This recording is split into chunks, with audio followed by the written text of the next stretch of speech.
Hi everybody and welcome back to the Bussy Banter. I'm Jacob Bussy once again, and let's just get right to the game. Leafs lose 4-2. It's their first loss in about 6 games. They didn't look like they were into it. Goals by Tavares and Matthews, both in the second. Campbell looked a little shaky, but I think it's because he's been playing so many games in a row. Credit to the Montreal Canadiens. They hung in there. They played well. Jake Allen is tough to beat, man. And, they deserve the win. Good for them. Some pros and cons from this game. The Leafs there's some pros. First off, Matthews continues to stay strong. He continues to stay hot. He scores again. This is his 5th game in a row with the goal, and he continues to run away with the Rocket Richard Trophy. He's got 32 goals on the season now.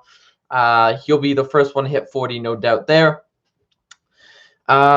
Marner, that first line looked good. Robertson looked pretty good in his first National Hockey League game, or his first start in over a year since being injured last year, since January. So that's some promising news. The defense kind of fell flat for me tonight, and Jack Campbell needs a break. So he really needs a rest. And tomorrow, the Flames are in town. The Leafs are heading back home tonight after the game. Flames are in town, and Dave Riddick is expected to start, recently acquired. So that's going to give Jack some much needed rest and some pretty good goaltending in the nets there too. Montreal's forecheck was great tonight. Shout out to a guy named Mike Langer. Langer at the mic. Go follow him on Insta, TikTok, and YouTube. He's a big Habs fan, and it was a good game by the Montreal Canadiens overall. There's just the Leafs got to bounce back from this. They got to shake this off. They got to realize, hey, we got a game tomorrow. Back-to-backs haven't been the strongest suit for the Maple Leafs in the past few years, so they kind of got to regroup themselves a little bit here and move on to the next. You can't win them all. At the end of the day, you want to win them all, but you can't. Even Tampa Bay, when they had that dominant 62 win season, you're not going to win every single game. And the Leafs are finding this out, and the Leafs are still top of the league.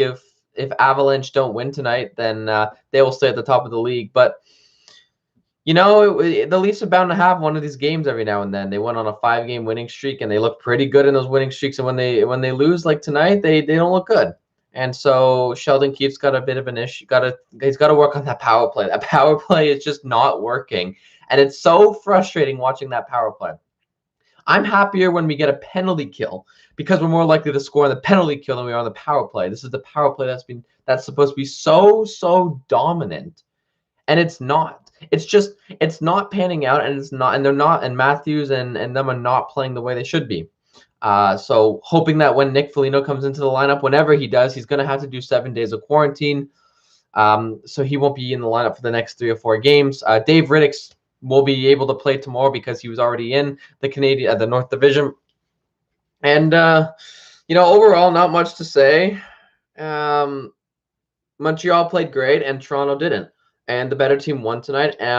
They played, I believe, one or two more times after this at the end of the season. And this is honestly could be a potential playoff series matchup. The way it is now, the matchups would be Winnipeg versus Edmonton and Toronto and Montreal. Winnipeg lost their game tonight to the Sens, so they don't move up in the standings as well. So the Leafs still have the same amount of points ahead.